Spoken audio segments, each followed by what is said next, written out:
every single day in the community is really supported in large part by the contributions of the Friends. And again, that's driven by your support of our book sales, so thank you. I'm also going to put a little selfish plug in for book donations. As many of you probably noticed when you came in today, the library is under construction. And during that construction, we had to shut down our book donation receiving line for a few short weeks. Unfortunately, we are experiencing about a third less donations than normal. So if you have books at home that you've enjoyed, you want to pass along, you want others to enjoy them, and you'd like to help a good cause, please don't hesitate to drop your boxes off at Central Library. We'd love to take your donations. We'll give you a tax receipt for said donation, and again, you'd be supporting a really super cause. We also have t-shirts and tote bags for sale out in the lobby after we're done tonight, locally designed by Henrik. Thanks for your creativity on that. So please, if you want to support us, that money comes back to the library as well. Arlington Reads, really important. How many of you were at the Catherine Boo event? Was that last week? It was last week, 2 weeks ago. Amazing talk. Tonight promises to be the same type of really important discussion. We're following it up with Richard Rothstein, The Color of Law, on May 3rd, and Matthew Desmond's Evicted on May 17th. I want to say, especially for the May 17th event, we are expecting a large crowd. Matthew Desmond's work is being featured at the Building Museum, as we all know, and we just think a lot of people are going to come out for that one especially. As you may have noticed, the theme of this year's programs is Habitats for Inhumanity, exploring through books and discussion the themes of poverty, inequity, and housing insecurity. Tonight's discussion will explore these themes here in Arlington County, so thank you so much for being here, panel. To lead tonight's discussion, I would like to welcome to our stage Arlington's Community Progress Network. CPN is a coalition of more than 30 nonprofit organizations, government agencies, educators, and elected officials who first came together in 2016 with the goal to improve services and outcomes for low-income residents of Columbia Pike. Since then, the Council has provided a platform to break down silos between nonprofits, lift up issues, gather data, and mobilize advocates. I am so thrilled that you're here tonight. Welcome. Enjoy. Thank you very much. Thank you. I'd like to add my welcome to this Community Progress Network event. How many here are reading this series that includes Evicted, The Color of Law, and Behind the Beautiful Forevers at the moment? Well, wonderful. I'm sure you're finding the stories very compelling. And what we would like to do is to bring to you the stories that are similar that are here from Arlington, your neighbors. I'm Allison Cuellar. I'm a professor of health administration and policy at George Mason University, and I'm a member of the Community Progress Network. My job tonight is to moderate this panel and to bring your questions to our experts. We have leaders from key organizations in the community with expertise in healthcare and housing and education, and they're going to talk about these critical layers of policy. So let's start with introductions. Dave? Good evening. My name is David Remick. I'm with the Alexandria Arlington Regional Workforce Council, but here tonight, I'm here in my capacity as a member of the Department of Human Services for Arlington County. Good evening. I'm Nancy White, and I'm the Executive Director for Arlington Free Clinic. Hello, I'm Nina Janapal, the President and CEO of the Arlington Partnership for Affordable Housing. And I'm Abby Raphael. I co-chair the Destination 2027 Steering Committee, which is an initiative of the Public Health Division working on health equity, and I'm a former member of the Arlington School Board. Terrific. So our members are all, panelists are all members of the Community Progress Network. As you heard, a consortium of over 30 service organizations and government agencies and educators and individuals who are really coming together around these issues of equity and inclusion for all members in our community.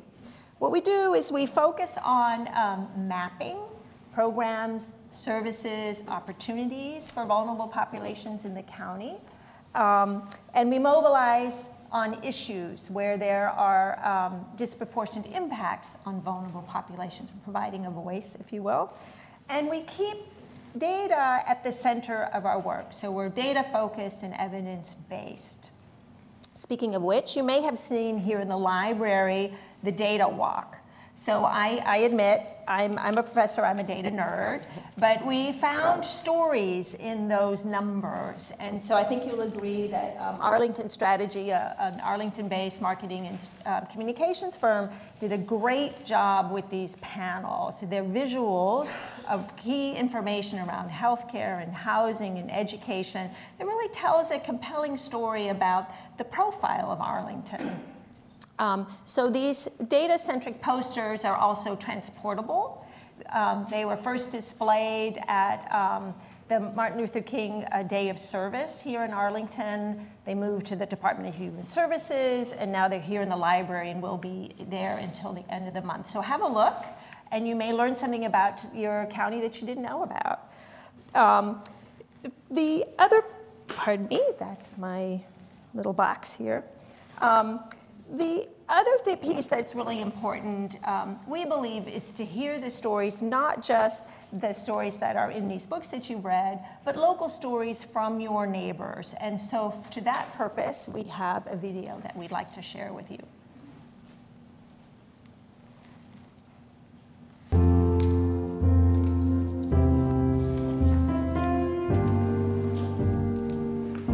Arlington County residents know that diversity is our greatest resource. Our community thrives because of the individuals who provide us the services and care we use every day. But the challenges posed by high cost of living, financial insecurity, and lack of access to health care threatens the livelihood of our friends, neighbors, and family.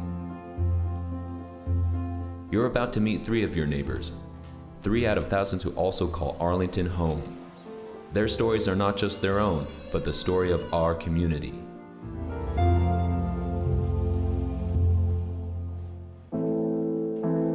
I studied theology and I work at a church.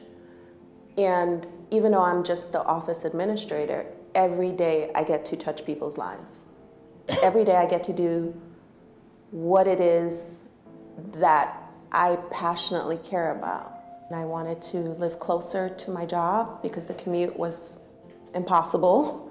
It was limited in the amount of time I got to spend with my son, and if he has asthma, so if there was ever an emergency, it would take me over an hour to get home to him because we lived in Woodbridge.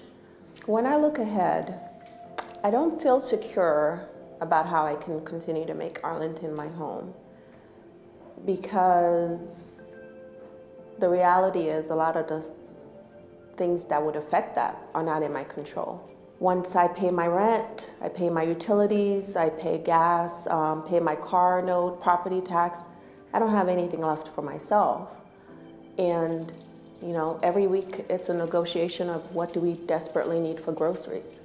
And oftentimes when there are emergencies, like my father had a stroke, you know, last year, there comes this huge burden of financially helping your extended family who doesn't live with you.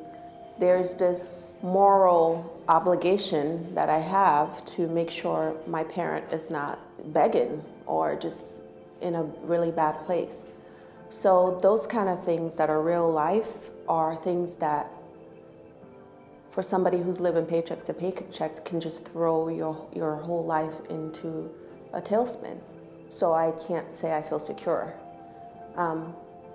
But what I am secure is that I'm doing the best I can to stay here. I just recently got a part-time job, so I would still have my full-time job and also an additional part-time job, even with a financial planner, even with savings or budgeting. It's tough going into the next month knowing you're always going to be in the red. My only concern is the time I spend with my son. My hope is that we can afford our home, but I don't want to lose the silly moments I spend with my son because I'm so tired.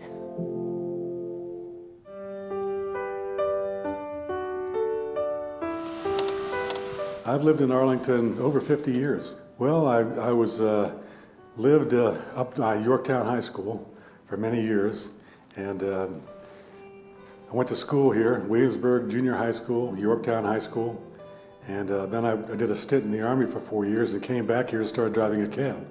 So I've been driving a cab here for the last 47 years. I drive about 7 or 8 hours a night. On weekends, I might drive 4 hours a night, you know. So I'd say over 40. I'm driving over 40 hours. When I started driving a cab in 1970, you could make a very good living. You could you know, buy a house, support a family, put kids through college.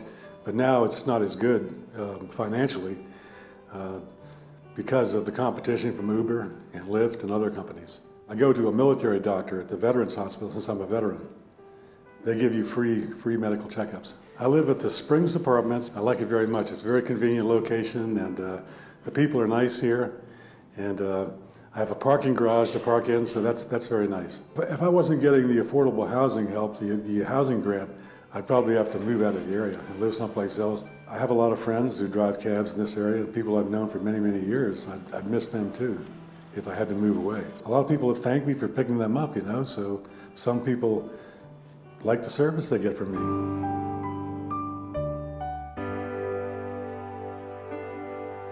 I came back to Arlington, I guess, basically to get a peace of mind. And my parents needed my help. My mom is in a nursing home and my dad had 2 strokes, so I decided to come back to help my parents. I'm from Arlington originally. My mom was a drug addict, so she left me and my brother behind. I was 6, he was 2, and she went to jail. And my grandmother came and got us from New York and raised us until my mother came home. She came home quite abusive. I mean, I was on drugs for a while in New York, and I've recovered for about 8 years now. When I came back here, I was living with my father, but he's in a housing program, housing grant program, and nobody could live with him. So I had to sign up for the shelter, to go into the shelter. Well, Bridges to Independence helped me with housing, and also my counselor there, she pushed me to get employed. I'm working at Safeway, working in the deli department. I actually want to be a meat cutter. I want to do apprentice and cut meat. My 16-year-old came here about a year ago from New York. I mean, he's doing a lot better than he was. He's going to school every day. The teachers push him to do better. I feel like sometimes maybe your pride, you don't want to reach out or receive help from different services, but it's worth it. They help you. I had a pride problem in the beginning where I just decided I'm just going to be homeless. I was scared to reach out or scared to talk to people, and people help. Different programs help. Well, for my younger son, I take my son to the park a lot. We go to the library.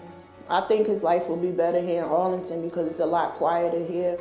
I want people to know that I'm a survivor.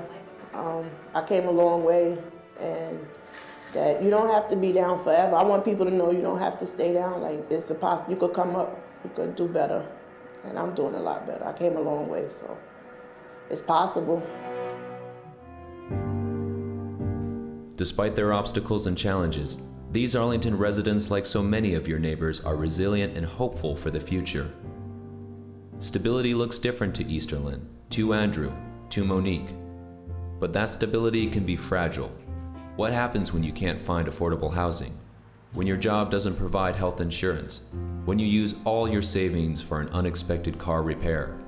When we truly listen, we build understanding. But a caring and inclusive community takes more than just empathy. It takes action by each of us.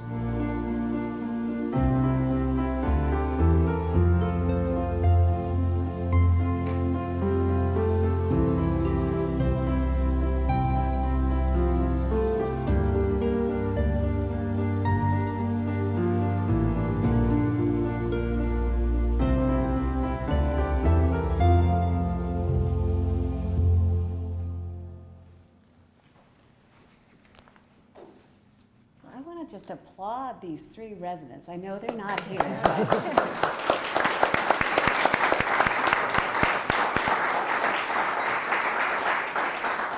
I was impressed at the way Monique said, I had to sacrifice some of my pride.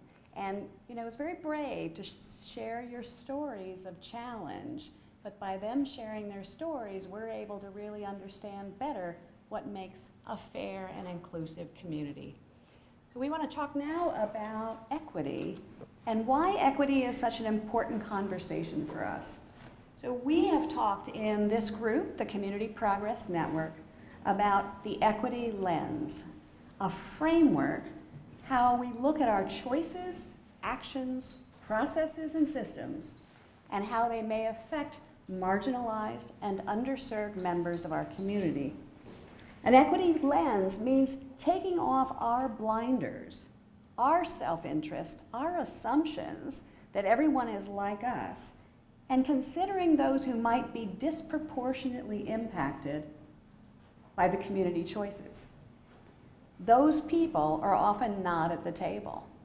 Easterlyn, Monique, Andrew, they don't necessarily, Andrew's working 7 days a week. He may not have time to come to an Arlington Community Forum and say, thank you, Arlington County, for my housing grant. Thank you, Arlington County, for creating affordable housing that I can live in. Sorry. And this is what we wanted to talk about today, that the stories that we're studying by these authors 2 weeks ago, what life was in a slum in Mumbai, they're different stories, but they're also the way we open our eyes. We reduce our blinders and we use this equity lens. And I want to talk a little bit about the difference between equality, equity, and equity with inclusion. So equity is a hard concept to discuss because some of us think, well, what's fair is offering the same thing to everyone. And as you see, I love this graphic, right? These 3 boys trying to look over the fence at the baseball game, and they're each on the same size box. But it's not producing equal outcomes. And that's so true in our society today. If we offer every child in Arlington County, for example, a free iPad, it won't have the same outcome for every child because some of them are going to take them home and they have no internet connection. And their parents don't know how to use that iPad. And others will take them home and say, I'm not even going to use this because I have a better system at home. So now we've given something to some children that's unimportant, and we've given not enough to other children. So that's the concept of equity, right? Thinking about what is needed to promote opportunity and stability for these fragile families that we live with. You heard Monique talk about her 16-year-old son coming here and how well he's doing in school. But the Bridges into Independence group is part of that process. They are giving her and her son counseling to deal with that transition. A lot of people in poverty are moving very frequently. They're having a hard time adjusting to school when they come in. They may need more help, more social work time, more psychologist time in the school system than some other children that have been stable and lived in Arlington the whole 12 years of their career. An ideal outcome for us as a community is equity with inclusion. What if, for example, for Andrew, he still was making a wage that he did back in the 1970s that was enough to provide for his home and his family and his kids to go to college. But our society has changed and wages have not been keeping up with the cost of living here. So to provide him opportunity in our community, we need to help subsidize his housing. But what if we had equity with inclusion, that everyone had that opportunity? So that is what we're talking about at the Community Progress Network and what we want to share with you tonight. Terrific. Thank you so much. So as you can see, our panelists are working to address the root causes of the issues around poverty, the issues that Easterlyn, Andrew, and Monique face, and thousands of other residents of Arlington. So at this point, we're going to hear from our experts first. We'll have some Q&A here. But in the meantime, you have index cards on your chairs, and I hope you'll be noting questions, and we'll take them up to the front later and incorporate your questions into our discussion as well. So Dave, we've all heard that Arlington is a high-income community. Can you help put poverty into some context? How big of a problem is it? Big problem. Big problem. So many of you may know, but the Arlington's median household income is a little bit over $108,000. So yeah, it's a wealthy community. We also have a high cost of living here. You know, a family of 4 living in Arlington needs an annual salary of $64,000 before taxes to pay for the necessities of life. And in the video, we heard some of the struggle to pay for necessities.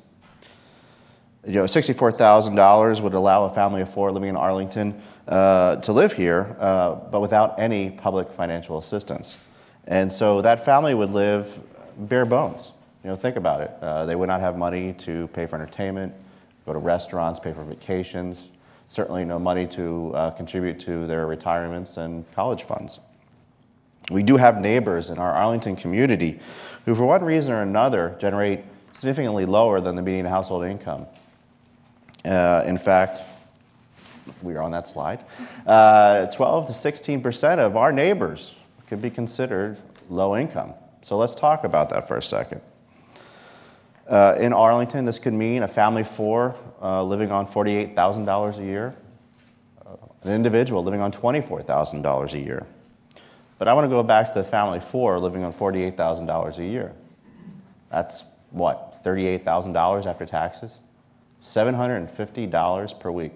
Imagine living in Arlington, being able to feed and clothe and house your family of 4 for $750 a week. Hard. We do have neighbors in our community that struggle to meet their basic needs. And I just want to pause and say, as an Arlington resident, I want to thank Arlington County Government, Department of Human Services, our great nonprofit partners in the community, our continuum of care to support our neighbors on a daily basis.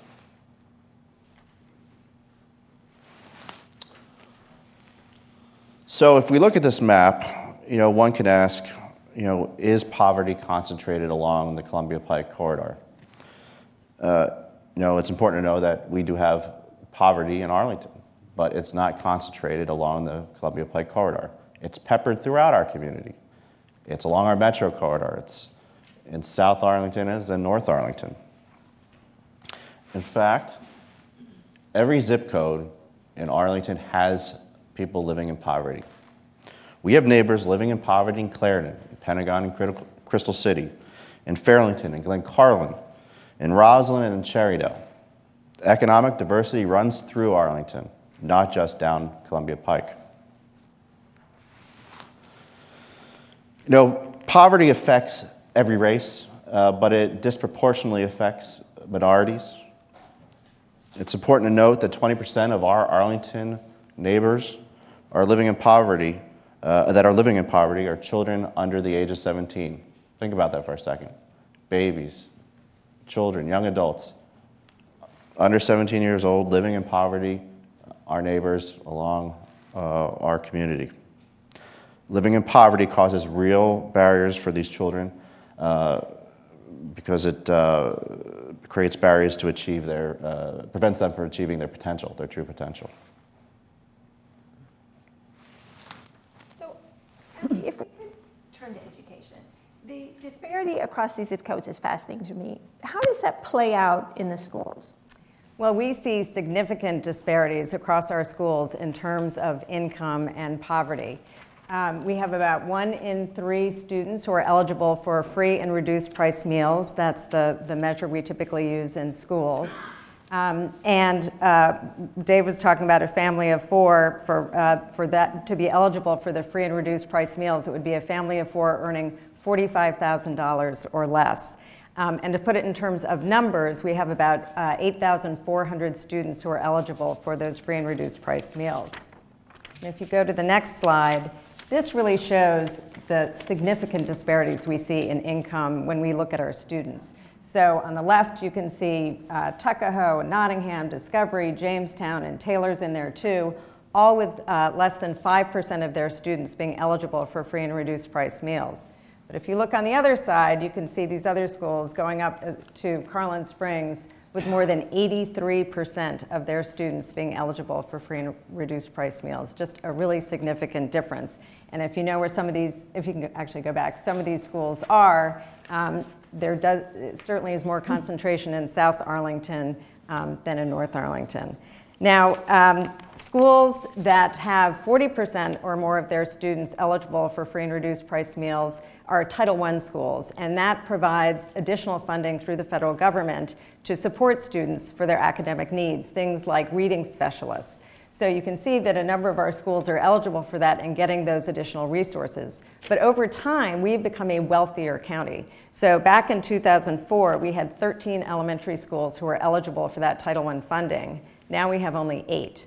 So we still have a lot of poor students and schools that can benefit from those resources, but we're not able to access those resources as much as we grow a little wealthier. And if you go to the next slide. So then what is the connection? What do we see the connection between poverty, low-income students, and achievement? And in the education world, the categories are disadvantaged and non-disadvantaged. So if you start out on the left side, you'll see elementary students. And the first bar is the English Standards of Learning exam, the standardized test that students take at the end of the year. And that's the pass rate for disadvantaged students, and next to it for non-disadvantaged. And that's a 20-point gap. Next to that for elementary is math, and a gap of 23 points between disadvantaged and non-disadvantaged students. Then you go to middle school, and you see we have gaps there too, some even worse, a 29-point gap for middle school students in reading and 21 points for math. In high school, again, they persist, not quite as dramatic, but they persist there as well. An 18-point gap on English and a 16-point gap for math. So some other indicators. Now, the top there circles is actually some really good news. When we look at on-time graduation rates, and all this data, by the way, APS is very transparent about its data on the website. They have a tool where you can look at all this different data. And it shows that 96% of our economically disadvantaged students graduated on time last year, compared with 89% of our non-disadvantaged students. So what's going on there? And I spoke with some folks at APS, and it's not entirely clear. I have my own theory, and that is the supports that we're providing. What we're doing for those students who need extra support, identifying those who are at risk at not graduating on time and working with them. One group that does that is a nonprofit called Communities in Schools that's part of the Community Progress Network. And they work at Wakefield High School and Arlington Community High School. And they have tutors and mentors and provide health care, really bring wraparound services to help students with everything that they need so that they can be successful. And for their students last year, their on-time graduation rate was 99%. So we see when those supports are being given, it's really helping. But then another indicator where there's a gap that we're very concerned about is in SAT performance. And between disadvantaged and non-disadvantaged students, a 300-point gap. And we all know that, unfortunately, those numbers make a difference in college admissions and what opportunities students then have to be able to go to colleges that they might be interested in. And there's a lot behind that. Students, many students hire private tutors or take classes, and not everyone has the opportunity to do that. So that's another gap that is of a lot of concern. Terrific. So we're getting a handle on the education piece. Nina, can you fill us in on affordable housing? How are we doing on affordable housing in Arlington?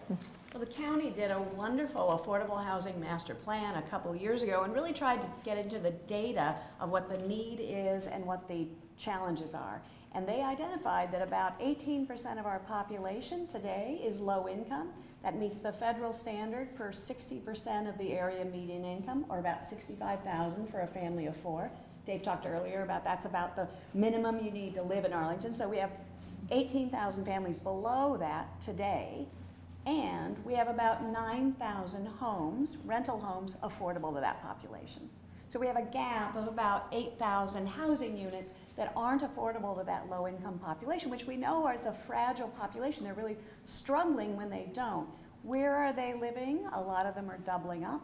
A lot of them are severely rent burdened, meaning they spend over 50% of their income on their housing. This chart, by the way, shows how much of our county is currently market housing.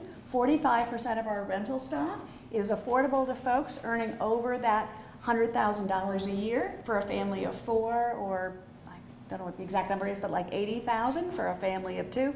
45% of our housing stock, 9% of our housing stock is affordable to low-income families, and we've got another 11% that are affordable for people earning between that 60% AMI and kind of the next metric we use, 80% AMI. So you can see a lot of our housing stock, the single-family homes are also quite expensive, is really geared to a more affluent population. And this has changed over time. So the chart on the left is really interesting. Going back from 1997, 20 years ago, housing costs have increased to 128%.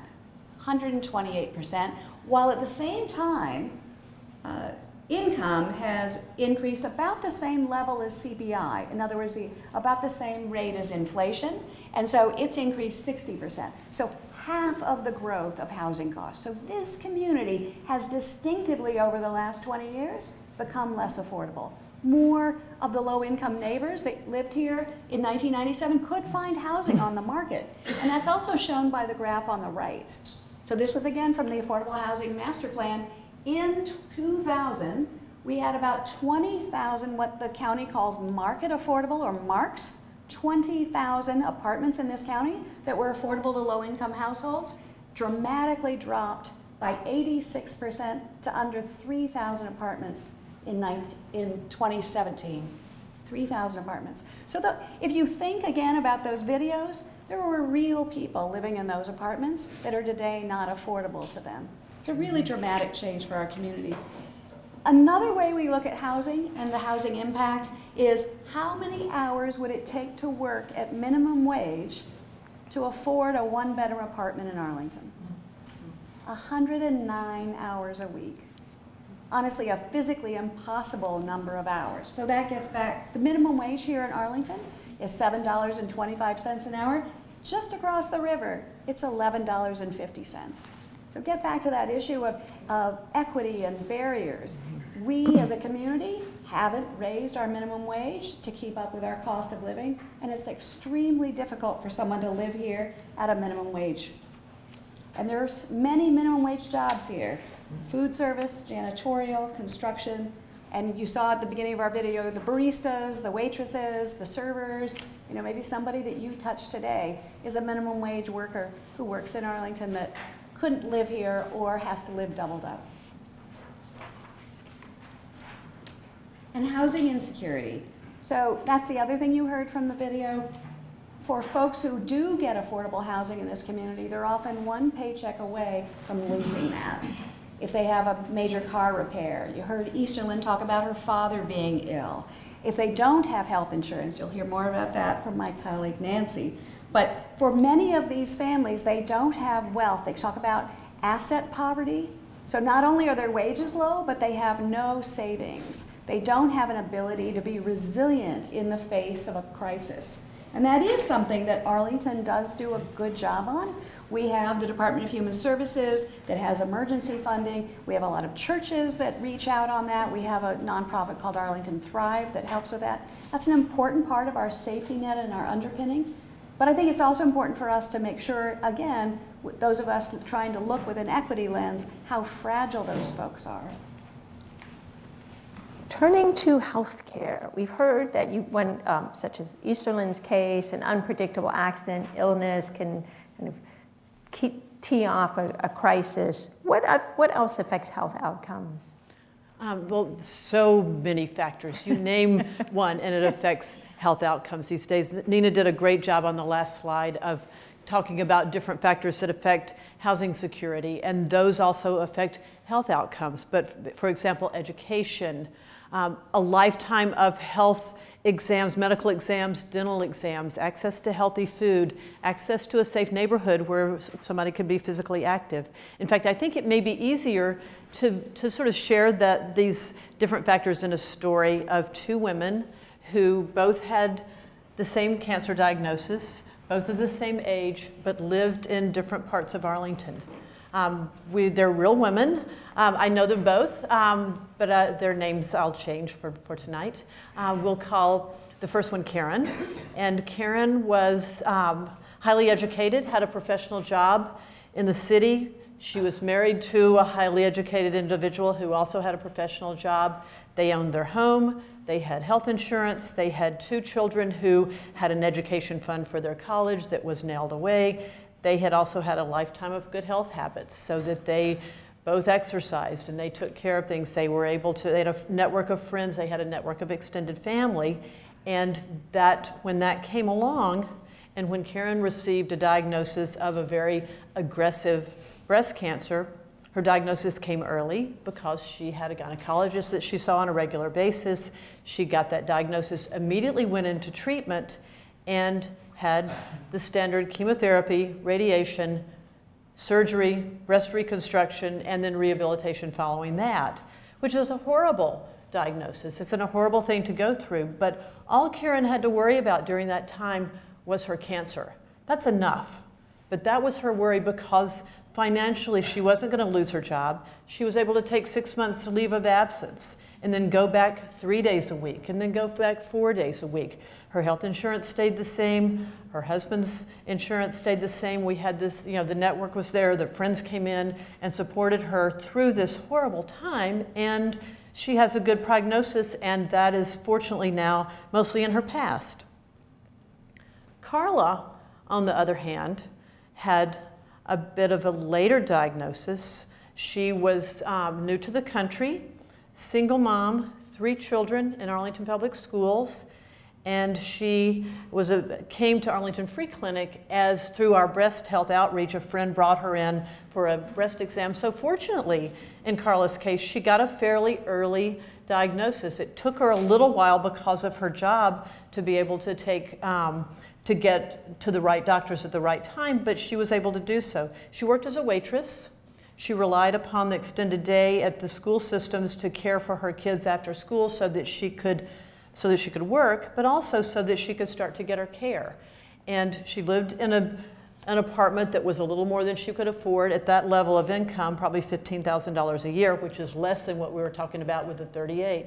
Most of the patients we see at the free clinic make $15,000 a year on average. And so that's really barely, most of her income was going to pay for her rent, which was very unstable. So Carla went through the same thing that Karen did: chemotherapy, radiation, surgery, reconstruction, and recovery over a 6 to 8 month period of time, and missed 1 day of work because she knew how fragile her life was.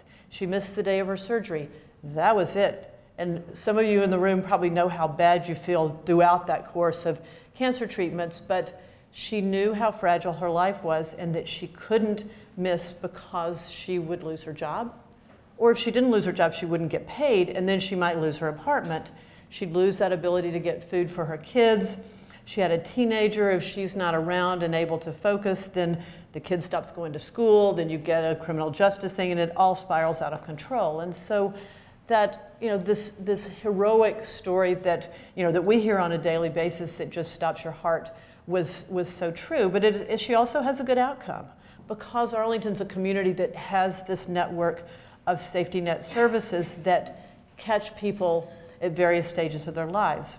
I will tell you, though, that I could have also given you a story without a good outcome, because many times by the time someone comes to us, their cancer is stage 4 or beyond, or they're too sick to work, so they do lose their job and they do lose their apartment and they have to move in with someone else. And there's not the good, wonderful, heroic outcome that happened to be luck because Carla was able to continue that job. But it just shows me every day how fragile that existence is and how much it depends on the services that we provide and the decisions people make and the luck that they have with their health.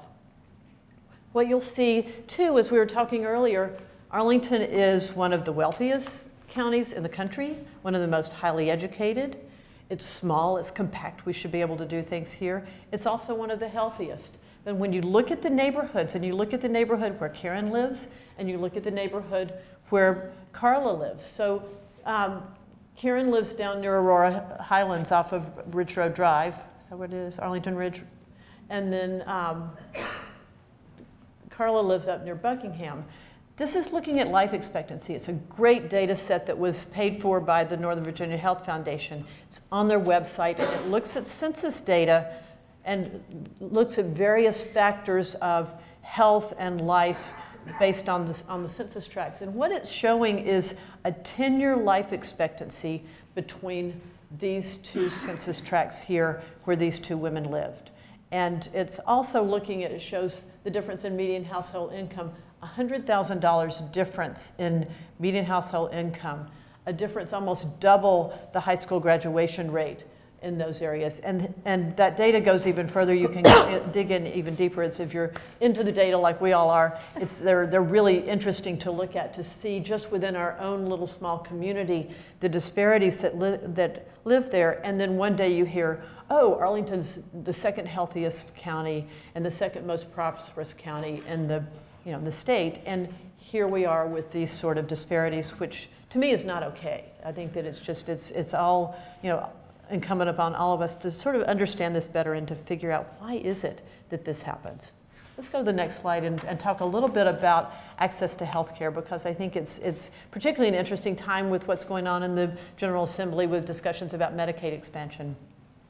Several years ago, about 8 years ago, when the Affordable Care Act passed, we hoped we were going to go out of business because everyone was going to have health care like they all said. Well, Virginia didn't quite work that way.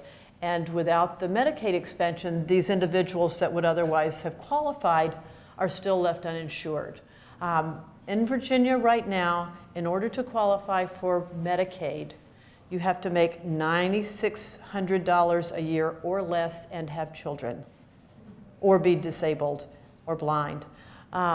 So there's no Medicaid for childless adults, no matter how little you make. And so that it's really not filled that gap between that level and the higher levels of income that are eligible for the subsidies of the Affordable Care Act. So there's been that huge gap of an estimated 400 to 500,000 Virginians that are within that, what you hear of as a Medicaid gap there.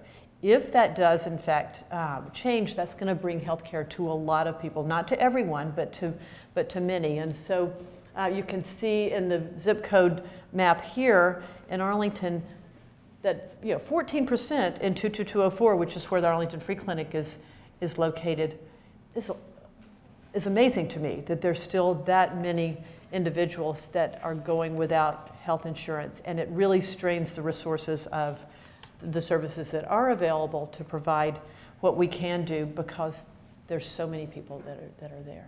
It's hard to believe. So I'll turn things back to Sure, Allison. thank you. So Abby, we're hearing how housing and healthcare interconnected. Can you take us back to the schools? How does that look? Sure. Well, we know that housing stability and health play a really important role in student achievement. If you don't have a stable place to live, you're moving from place to place, you're in a shelter, you're living in an apartment that's overcrowded, how are you going to do your homework? Do you even have a place to do your homework? Does your family have the opportunity to spend time with you and support your learning and be involved at school? It makes a big difference. And health, of course. If you're not healthy, if you don't have good nutrition, if your mom is going through cancer treatment and the family's focused on that, and your own health, that's going to affect how you learn. You're not going to be able to be focused on your studies, and more broadly, student success, not just how you're performing on standardized tests, but how you're achieving generally and becoming a leader and developing into a good person for the future and opening doors for yourself for the future. So how do we think about that in Arlington? We have some models that we know work. I talked to you a little bit about communities in schools. We also have a school, Carlin Springs, that is known as a community school. So the idea there is the whole child. Now, Arlington Public Schools has a strategic plan goal that is meeting the needs of the whole child. And they're in the process now of developing a new strategic plan, and the words may be a little different, but really it's the same idea, that we need to focus on the social and emotional and physical well-being of children if they are going to succeed. And we need to think about what are the supports that individual children need, like Nina was talking about with that slide in the beginning. It's not everyone getting the same box to stand on. People need different supports so that they can be successful. So at a school like Carlin Springs, it's bringing together the whole community, focusing on parents, focusing on students, and bringing in community partners. So some of the things that they do there for students, there are before school and after school enrichment activities. At a lot of schools, we have PTAs that raise huge amounts of money and provide some of these enrichment activities, but not every school can do that. So the school supporting that and providing those opportunities for students. They have library nights for families to bring everyone together and have an opportunity to read together. They connect the community with resources for health resources, dental care, making sure that they know all the opportunities through DHS and the nonprofit community. They have a credit union branch there, and the students actually run it, so to help teach them about financial literacy and give them some leadership opportunities. For parents, they have parenting classes, they have computer classes. Once a month, they have an event where they have free healthy food, they have cooking demonstrations, they have fitness activities, again, to make the school really the center of the community and bring all these resources together there. And in terms of partners, if you go on their website and look at the list of partners, it goes on and on. So there are churches, there are nonprofits, there are businesses, there are individual volunteers, there's a focus on literacy, and all of these groups coming together to work with this community. And I will note, by the way, resources are important here. So Carlin Springs has a full-time person who coordinates the community school, and for the communities and schools, that separate nonprofit that works at 4 schools in Arlington, they have a full-time site coordinator at each of the schools. So if we go to the next slide, we can see, just talking about Carlin Springs, students there, as I mentioned before, 83% of the students qualify for free and reduced price meals, and 70% of the students there are English language learners.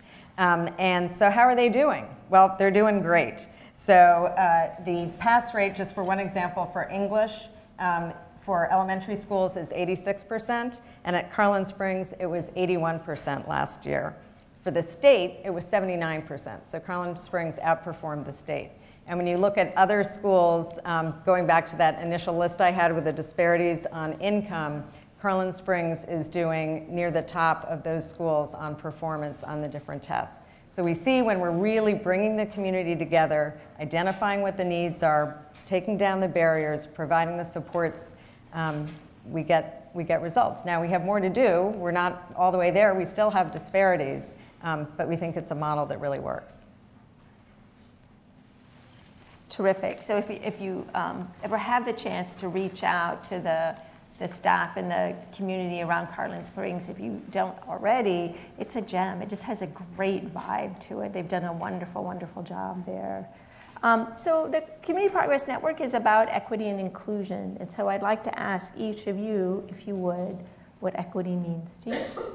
Can we start with Nina? For me, it would mean accomplishing the goals of the Affordable Housing Master Plan, housing 17.7% of our population with affordable homes. And I want to point out that the plan actually didn't go very far into the deepest subsidies, which Nancy mentioned. So that's another piece of it too. More housing is needed for people that earn very low wages. So to me, that would make us an equitable community if the housing stock were to match the incomes and resources of our community. I'd also like to dream that our wages were higher, because it's crazy that someone works 40 or 50 hours a week and can't afford to live in their own community. So I guess equity for me would be both of those, higher wages and more affordable housing stock. Thank you. How about you, Nancy? So health conditions can be the real equalizer. They happen to all of us. And to me, equity means that people have access to the same health outcomes regardless of their station in life and regardless of their income, that they have the ability to receive the same level of care regardless of that.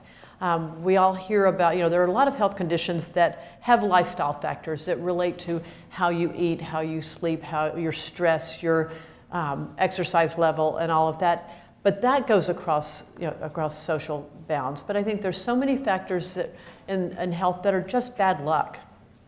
seizure disorders, Parkinson's disease, cancers, many of the factors that come, and you hear policymakers try to blame people for these conditions because they're not taking care of themselves. And I think to be able to put that aside and say we are all on the same playing field when it comes to access to health care is what I believe. Thank you. And Abby, what's your take? So in thinking about education, I want to share a story.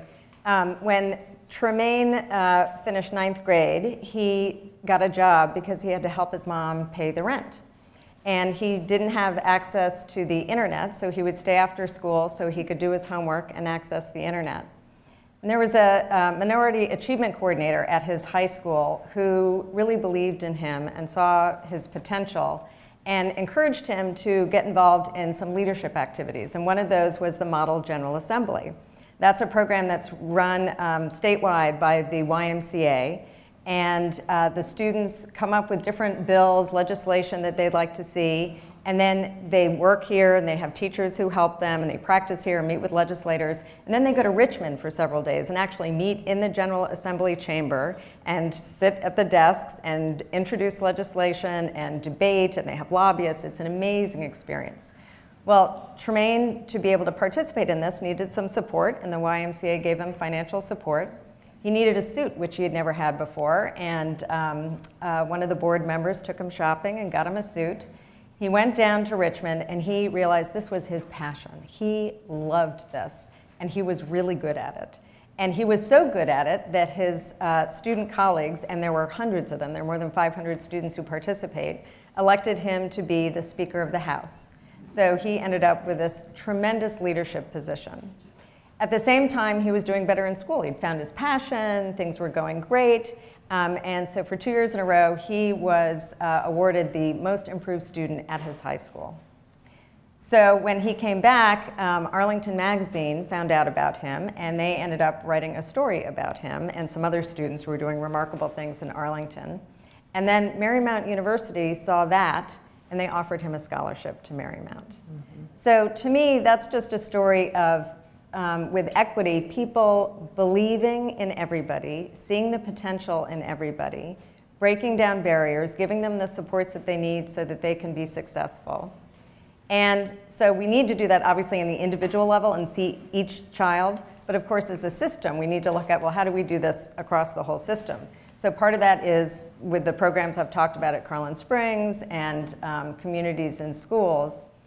But sort of more broadly, for me, when I think about equity in education, we have to be willing to be very transparent and identify the disparities. And I'll say Arlington Public Schools has been really great about that. Again, if you go to the website, all the data's there, breaking down all the disparities, tracking it over the years. When I was on the school board, we spent meeting after meeting, digging into that data, looking at those disparities, holding ourselves accountable, seeing what we could do differently, and then really looking at what are the root causes, what's behind this, and then developing the strategies that we need and adjusting those, because there's no one answer to that, to see how we address those root causes. And then so ultimately, I think the goal is, can we get to a place where race and ethnicity and income are not going to be predictors of student success? So we're making progress, but we've got a lot more to do. Terrific. Thank you so much. At this point, we're going to bring your questions forward. And if you don't mind, I'd like to start by having Nancy, if you could elaborate a little bit. We're a few weeks away still on a state decision related to Medicaid. How would that change things here in our community here in Arlington if the state chose to expand Medicaid? Well, one thing it will do is it will bring health care to a lot of individuals that right now don't have health insurance. People between that 138% of the federal poverty level and above, and there will be several thousand people who will be able to get health insurance. And so we're thrilled about that. We also need to make sure we realize that it will still not cover everyone.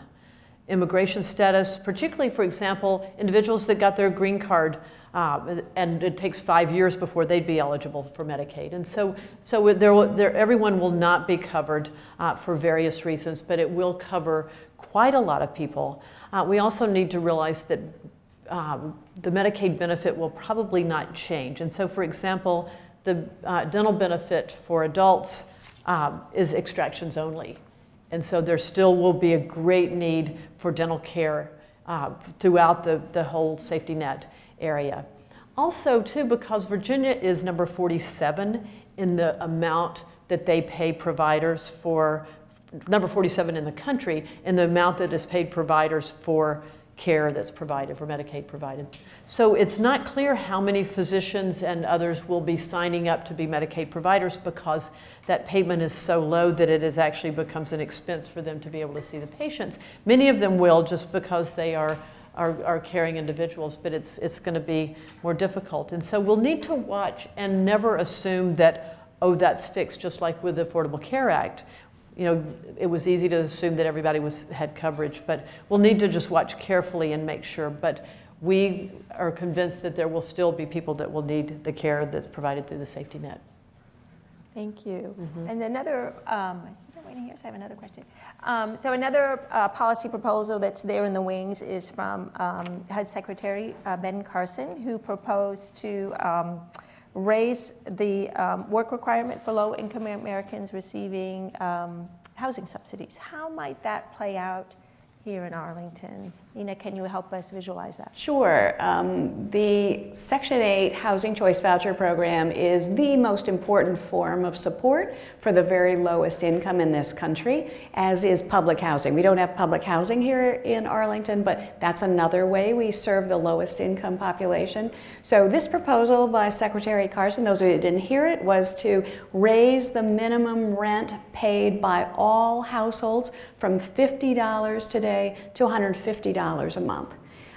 Frankly, it strikes me as just an arbitrary and capricious way to sort of take away benefits for the lowest income among us.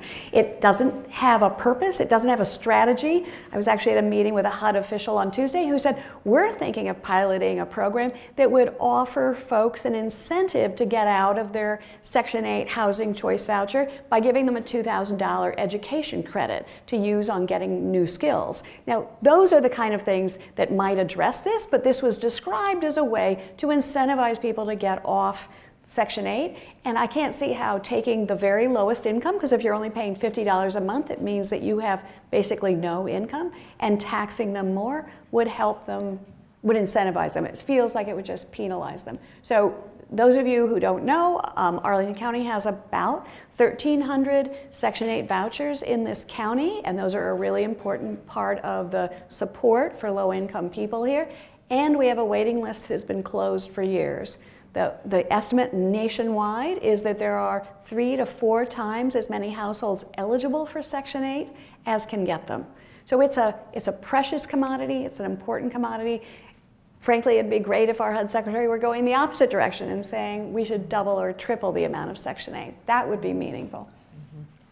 Okay, well, we'll see how that one evolves. Moving to education, we have a question from our audience members. How do you encourage low-income and language learners' families to be involved or take advantage of programs that are offered? Well, I think the personal connection's really important. I remember when my kids first started in public schools and going to the first PTA meeting and feeling kind of like an outsider. Everyone knew each other, and you know, here I spoke the language, and I lived in the county a long time, and I thought, wow, it must be kind of hard for other folks to break in. So I remember ultimately I became PTA president, and one thing that we did is we tried to be very welcoming. We had childcare and we had food at events, so it made it family friendly. And we tried to have topics that folks really wanted to learn about. So, you know, for example, math. How do you, the general theme was, how do you support your children at home in what they're doing at school? And so that we're all kind of on the same team. And having language interpretation, and I know in Arlington that's always a challenge because we have so many languages spoken, but we do that. So that's the PTA piece of it. Another part of it, of course, is like parent-teacher conferences and having those at times that work for folks so that they can go in and talk to the teachers, and then having that communication outside of just things like parent-teacher conferences. So communication is a big part of it, making people feel very comfortable. I will say part of the work that Community Progress Network did a while ago now was a survey and talking about sort of where people feel comfortable and have trust in the community, and schools were really, really high. So again, that idea of, like with the community school, making the school the center where people can have access to health care, information about immigration, other things like that. I think the schools provide a great opportunity. Okay. Yeah, and I just want to make a plug for the Arlington Employment Center for young adults through the older workforce. They have programs in there for various different occupational opportunities, but also they have they're accessible for various different languages being spoken. We talked about the schools, many schools, and this is many languages are spoken in our school. And this is a statistic that I always thought was interesting. In the country, in the United States, there are 8 school districts that speak over 100 languages, and 7 of them are in Northern Virginia, Arlington being one of them. And so at the Department of Human Services, we have the language line. So we have access to hundreds of languages, so individuals can come in and get the services that they need in the languages that they speak. But it's really critical to make sure that our community is continuing to learn on a regular basis. The jobs aren't getting simpler. They're getting more and more complex, even the more entry-level jobs. And so it's really important that we encourage our community to get as much education and training as possible, and many of those things is just free online learnings. Terrific, thank you. So, and our next question here is to you, Nancy. Don't all children get health coverage through CHIP? Do we see health disparities in kids who are low income? Okay, so most children do get coverage through Medicaid or through CHIP of some kind, but their parents don't. And if their parents don't, and their parents are sick and their parents can't work, then the family falls apart and you start to see that spiral. So the children are supported. In fact, one of the things that we find is that some of our patients who do have young children in the schools and are getting dental care and are getting support that way are starting to come to us about health behavior change and lifestyle changes and things that they're interested in as well, because they're learning through their children that way. But it is fortunate that even though I think that the amounts of payments on those areas are at risk, but we do have coverage for health care for the children. Terrific. And here is a mobility question. With so much need for affordable housing, Nina, how long do people stay in housing? Isn't the goal to move up and out? That's a really interesting question. And the answer is yes, of course, mobility is an important goal. The honest truth is, for many people, it's out of their reach. Their first priority needs to be stability. You know, we heard today about the taxi driver, right? Now, it would have been great if at 40 or 50, he had gone to college and learned a new skill and was now working in IT or working, but that's his skill set. And what was important for him is that he could be stable. So yes, mobility is important when it's possible, but for a lot of people, they don't have that opportunity. And let's also face it, we have a lot of low-paying jobs in our society. Mm-hmm. There's a lot of need for that. Mm-hmm. Terrific, and here in our community as well. Now, I love this question because this is a member of the audience who looked at the data map exhibit and notes that it provides some best practices and transplanted solutions from other parts of the country. How can more of these efforts be adapted and implemented, or adopted and implemented here in Arlington? Thoughts on that? By everyone in this room getting engaged with the Community Progress Network. Bringing your equity lens to your decision making. Well, when you talk about what's going on in other parts of the country, you know, I think it's interesting. We're having this conversation about equity. Other folks are a little farther ahead than we are. So King County in Washington State, where Seattle is, they've adopted an ordinance years and years ago to use an equity lens in everything that they do in government. Montgomery County, you may have seen this week, there was an article in the paper that they are starting now to do that work. Fairfax has something they call One Fairfax, and so they're using an equity lens in all of their work in the schools and in the county, and Alexandria is starting that as well. So I know we all are looking at what all these other folks are doing and seeing what we can learn from them.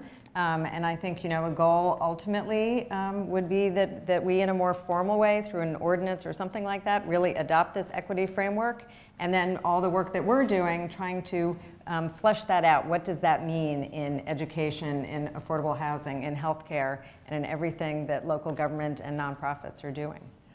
There's been an interesting program that's gone sort of in parallel with the Community Progress Network called Bridges Out of Poverty, that the Department of Human Services and multiple nonprofits across the county have participated in, and it's a national training program to really help us understand how to stop creating barriers for people who are in poverty. There's a term called agency time, the amount of time that individuals have to spend going and just simply signing up for services. And oh, you know, I waited 3 hours, but then I found out I was in the wrong place. So I had to take another day off and go here and sign up. And then I had to go here to sign my kids up. And so how do we work together to collectively make it easier for people to get the service that they need? And our dream is that one day a mom will be discharged from the hospital with her baby, and she'll receive a packet of, these are the services that you're signed up for. This is where you know, what happens, this is what you do. We've already signed you up. You're eligible for this, you're eligible for that. But we're working on creating this network of nonprofits that can really have referral systems that do make it easier. And we've learned this from models that have been across the country. And it's one of the powers of technology is that you could reach out and find those and copy them and not have to make it up ourselves. So. Terrific. The next question I have here is, I'm going to direct to Abby. Is it better for a lower income student to be at a Title I school because they get extra services, or do students fare better if integrated into wealthier schools?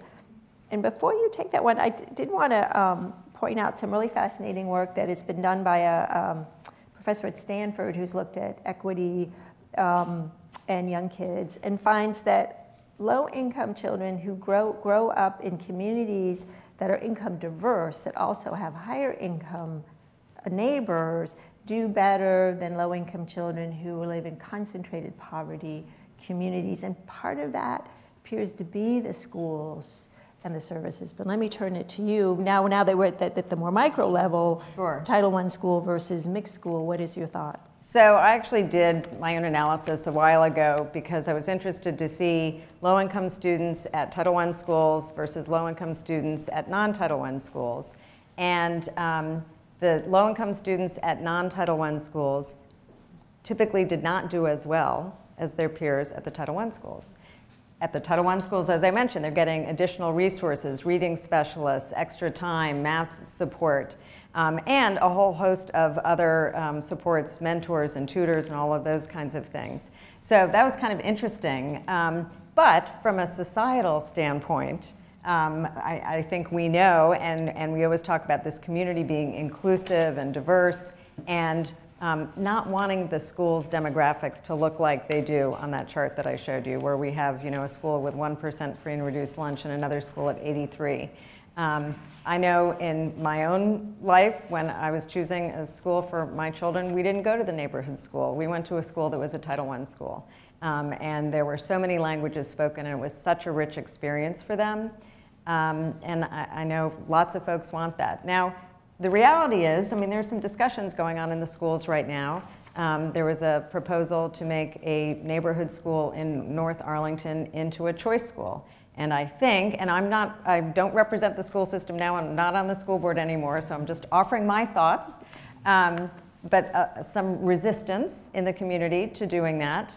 And I think, you know, the idea was, well, is this, making this a choice school, a way to have the school more diverse socioeconomically?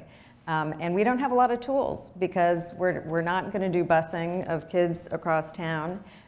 So things like choice schools and, of course, housing, I mean, those are the tools that we can have, that we can see how we can change what that chart looks at, and we don't have 83% low-income kids at one school and 1% at another. Thank you. Well, And I just want to say there's a parallel here in housing, and the conversation is called affirmatively furthering fair housing. I usually have a hard time saying that. Affirmatively furthering fair housing. And there are really two prongs to that. One is building more housing in areas of opportunity, areas of low poverty. But the other is building quality, service-enriched housing in areas of concentrated poverty. And so I guess my response is that, and a parallel in the schools is both and.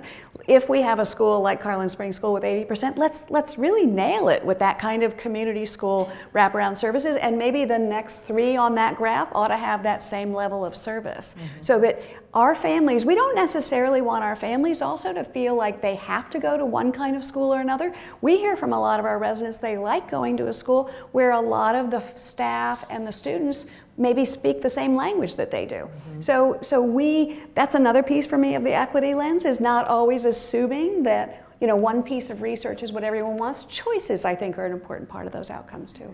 Well, and I'll just add to that too, you know, the fundamental structure of our schools are neighborhood schools for a lot of reasons. You can walk to the school, it's close, you can go to activities, the school becomes a center. But then we have the frustration when, you know, we have these huge disparities. So it's real tension, but I think it's great that the school system's looking at this and seeing what opportunities there are to maybe make some changes and give choices, give options. Our next question here is, would some of these issues be mitigated if Arlington or Virginia raised the minimum wage? Well, yeah, I mean, the more revenue you generate, the better off you are. But I mean, I think we should look at it this way. You know, Arlington's, well, Virginia's minimum wage is $7.25 an hour. DC's is a bit more. In fact, they may go to 15. I wonder if we could have a conversation about not focusing on competing Virginia's minimum wage with DC, but thinking about raising the minimum wage to a living wage. And for a person of 1 in Arlington, that would be $16.80. I'd like to see that conversation happen. Wow. Thank you. So another question we have here, Nina, is Matthew Desmond's Arlington Reads talk is coming up, which got this audience member thinking, is eviction a problem in Arlington? The answer is yes. We are cited in the newest data that's come out of, Matthew Desmond has created a eviction lab, I think it's called, at Princeton, and studied the nation's evictions rate and found that Virginia had some of the highest rates, and that our laws are very landlord friendly and not so tenant friendly, and that tends to create more evictions. Is that a problem significantly in Arlington? I'm not sure, because Arlington was not listed on his study as one of the highest cities. Richmond and a couple other cities in Virginia were. I know for what we do at the Arlington Partnership for Affordable Housing is we work hard with our residents if they're at risk of eviction or late payments, and we have a very low eviction rate of less than 1% per year. And the county has some very strong supports. The Department of Human Services is available for people that are in that window of they can't pay 1 month's rent maybe because of a health issue or a car repair. So there are a lot of supports here. I won't say it's zero, though, and I think that we probably all need to look at that data. Yeah. Another question is really to anyone who wants to take it. What is the ultimate goal of this initiative, the Community Progress Network? Is it exclusively equity to affordable housing, et cetera? Is it attracting a diverse population to Arlington? What is... I think it's raising awareness as much as anything, particularly if you look at the state data of Arlington's the healthiest county, the most educated county, it's so wealthy, and to realize that that's not universally true, and that there are communities all around us and people that we work with every day that don't fit that mold, and to have a group that not only helps to raise awareness in the community, but also helps to advocate for systems and collaboration in ways that will really help support that, because we believe that a diverse community is a wonderful community, both socioeconomically as well as ethnically, and I think that that's part of it. But Nina, you may have a... Well, I guess my response to this is both and. I think it's to raise awareness about who lives here now and the challenges they have. But I also hope, as a longtime Arlington resident, that we are welcoming to new people, and that when you saw that chart, that 86% of our market affordable housing units disappeared since 2000, probably there was a lot of displacement in that. We have wonderful schools, we have award-winning parks, livable streets, we have a lot of jobs. I would hope that we become a welcome center, that we welcome people from all over the area to say, I want to live here. And the other piece is to remember that we're also very job rich. Easterlyn talked about how she worked here, but she commuted to Prince William County, right? So it'd be great if all the people who worked here who wanted to could live close to their job. Mm-hmm. Yeah, following up on awareness, you know, we have all these accolades, and we're an amazing community. We achieve in so many different ways. We are welcoming. There are so many opportunities here. And so things like we're #2 in health rankings, or all the accolades we get in the school system. But that masks a lot of what's really going on and the reality for so many people, and the disparities like Nancy talked about. I was stunned when I found out that there's a 10-year difference in life expectancy in different zip codes in Arlington. We're 26 square miles. I mean, that's just remarkable. And then when we look at some of the data with the schools and student achievement, even though we're doing better, but that we have these persistent achievement gaps, despite tremendous effort and will and interest in doing it. So I think raising the awareness in the entire community, and everyone having a sense of, there's something I can do. How do I fit in? What can I do to make change? Thank you. We have a question from an audience member who's interested in education and gender. So race and class are factors. How about gender? Are more boys expelled and put on a downward path? Does research show that expulsions add to the jail pipeline? And let's focus that on Arlington. Sure. I don't have the recent data, although when I was a member of the school board, sadly, one thing people don't realize is the school board is the only one that can expel students, and we expel very few students, not many at all. It was typically very serious drug offenses, like drug distribution, that get students expelled. And I think Arlington has a very different view of this. And expulsion isn't really expulsion. Students have to leave for a year if they're expelled. They have ongoing educational services, and then they can come back. Different districts do things differently. In Fairfax, I know students are moved to different schools, which can be devastating for a kid to go from one high school to another. And I also think our approach here, let me give another example. We have a program called Second Chance. And that started probably about 10 years ago. And that's for students who are caught for the first time using drugs or alcohol. And it used to be that those students were suspended typically for 10 days. They were home. They weren't receiving any services. Who knows what they were doing while they were home for those 10 days. They were missing out on their assignments. It was an unexcused absence, and just putting kids farther behind. So out of the last public health program that identified substance abuse as an issue for kids, we came up with this program, developed our own curriculum. So students attend a 3-day program. Their parents have to attend a session. They come back about 6 weeks later for a follow-up session. And it's education, early intervention, and giving kids another chance. And it's been highly successful. So I think we have a little bit of a different attitude. It's not this, you know, just because we're aware that if you're expelling kids or they're missing a lot of school, it's not helping them. And I will also add, I'm a former prosecutor. I think we have school resource officers in the schools, and the attitude of the police department as well is not we're trying to lock people up and throw away the key. It's how do we get kids back on the right path? I mean, I'll tell you, in one expulsion hearing, a police officer saying he wished he had done more for a student and had been working with him and was so sad that it had come to a very serious situation. So it's a very caring community in that sense, I think. Thank you. I can share it. We hosted a forum on the opioid epidemic at George Mason University recently, and I was delighted that the school resource officer representative from Arlington County came to participate and work on a hands-on working group on harm reduction in Northern Virginia. It was really gratifying.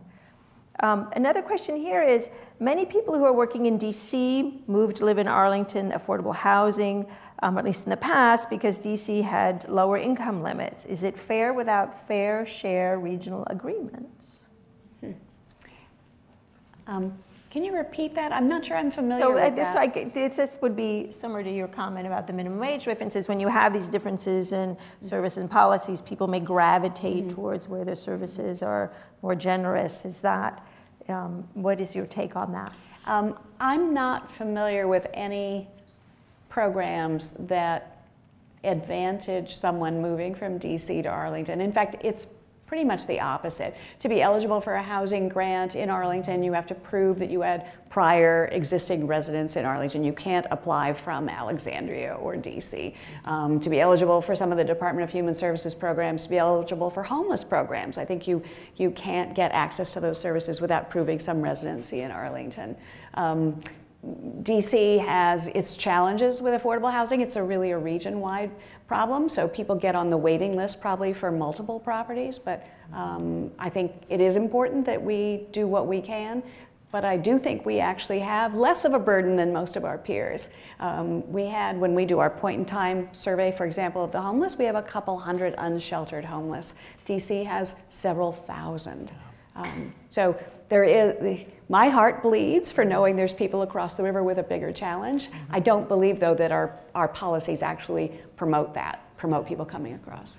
And in healthcare as well, that in DC, you don't have to have the legal documentation for immigration status in order to get their Medicaid equivalent there. And that's been the case for at least 10 years. So it's harder here from a health standpoint than it is. A more generous program across. It's more generous across the river, yes.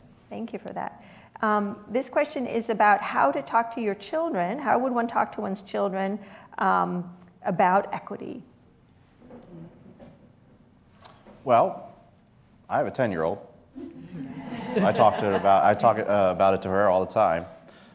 She goes to Abington Elementary, fabulous school, excellent school, and you know, she is cognizant that there are different types of people out there with different types of backgrounds that are able to do different types of things.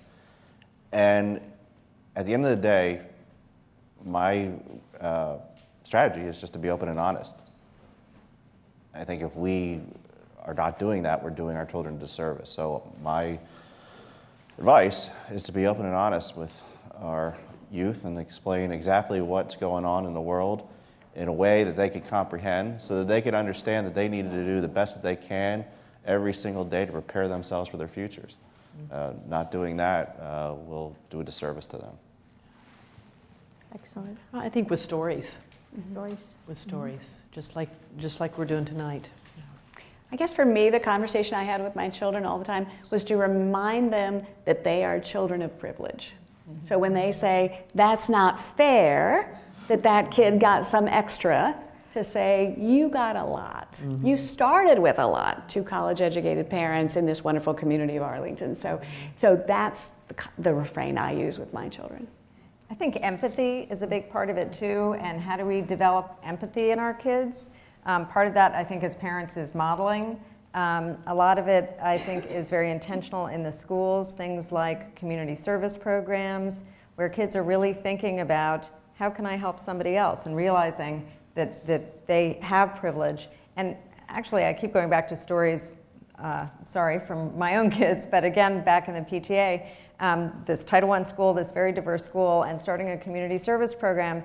And I was so struck by kids who were more accustomed to receiving services, putting them in a position where they could help other people, and they were doing the community service, and how meaningful and powerful that was for them. So having those opportunities as well. Excellent. Mindful of the time, we may or may not get through all these questions, but we will try. This individual is interested, there's this notion of a community school. Is there affordable housing that serves the whole family in a way that might be analogous? Yeah, a lot of us that do nonprofit affordable housing have really committed to make our communities centers, platforms for enrichment, and have on-site community centers where we bring in programs and services that enrich the lives of our residents. build a sense of community, build that strength. I think that, yes, affordable housing can be like a school, an anchor institution for its residents. And we're doing more of that in Arlington. Terrific. Dave, what impact would there be on a lower income, on our lower income neighbors if Amazon came to Arlington? Working on that, right? Such a difficult question. Here's the deal. Amazon coming to our region, and let's say the greater Washington region, would be a huge win for us. It would certainly have its share of challenges as well. But I think one of the things to think about is these are not a majority of IT and information security jobs that will be coming to Amazon, their second headquarters. You know, out in Loudoun County, they have the data farms, and that's where a lot of the web services jobs are. So a lot of IT and IS out that way. If Amazon came here, there'd be a ton of different types of jobs that people can potentially apply for. So I think it's a real opportunity for a diversity of occupations. The other thing is, and I think, you know, we could look at our Greater Washington history, look at the hospitality for a second, then look at the National Harbor. When the Gaylord first opened up and now MGM, those two projects sucked so much labor from the rest of the Greater Washington region that all these job openings started to pop open outside the Beltway and in the inner Beltway, because everybody's gravitating towards those jobs. Amazon comes here, we're going to have a lot of jobs opening up in existing companies because everybody's going to want to work for Amazon. So I think it's a real opportunity from an occupational standpoint. Mm-hmm. Excellent. Thank you. And this question relates to the equity lens. How would you apply the equity lens to promote better school integration and close the achievement gap? Well, again, I think it's being transparent about the data, which we are, but how much do people know about that, right? So if you're on the school board, if you're involved in your PTA, if you're here tonight, you may be aware of it. But I think a lot of folks, again, see the headlines, you know, Niche ranked us #1 and US News ranked us whatever. So it's understanding that it's great that we have a lot of high achieving students, but knowing we have a lot of students who aren't there. And then, as I said before, digging into that and saying, well, why is that? What are the root causes? What's going on that students aren't achieving at the same rates? What's their health situation? What is their housing? What mental health needs do they have? Food insecurity, all these different things that are going on. How do we look at each child within a school and then sort of systemically think, how do we identify needs and then bring those resources to bear? One thing I've been an advocate on and that drew me to the Community Progress Network is the sense that we have all these caring folks and all these wonderful nonprofits, but do we really leverage that resource as much as we can? The county has limited resources and a growing student population and metro and all of these different needs. So how do we work better together as a community and a little smarter to leverage the resources that we have in a really effective and efficient way so we can achieve results when we're applying that equity lens? I have an idea. For those that want to bring the equity lens to the public school system, to Department of Human Services, to the community, to the county government, there are hundreds of advisory committees in the public school system, in the government, where you can bring these ideas and bring the community to a table and look at what's going on and provide recommendations for change.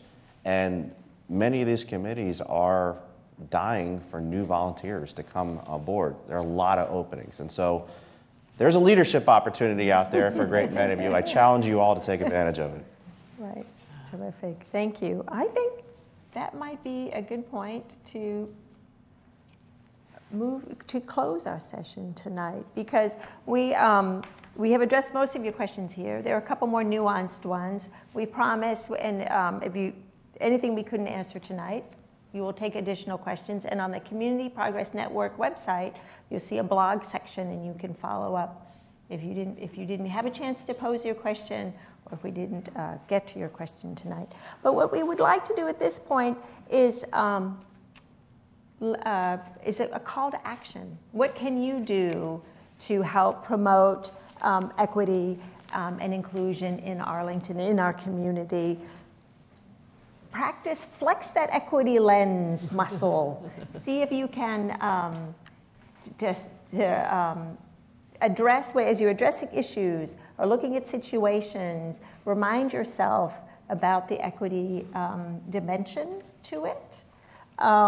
Join the Community Progress Network, by all means. We have lists, we're collecting emails. If you'd like to be included, add your email and we will keep you posted and you can come join us. Join us in telling more stories. We are data geeks, but stories are really compelling. Collect your stories, share your stories. These are our Arlington neighbors, right? And everyone has a fascinating story to tell and to share. Share the data walk. I'm so delighted we had questions about the data walk tonight.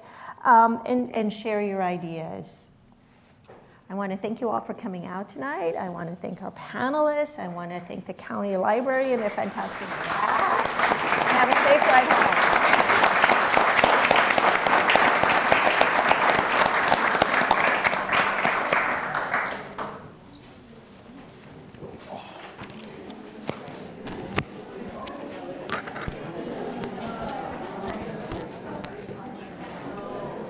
Yeah, I think I must have. I was muted. Yes. Oh, that's. Hey. Hey. Thank you. Well, thank you.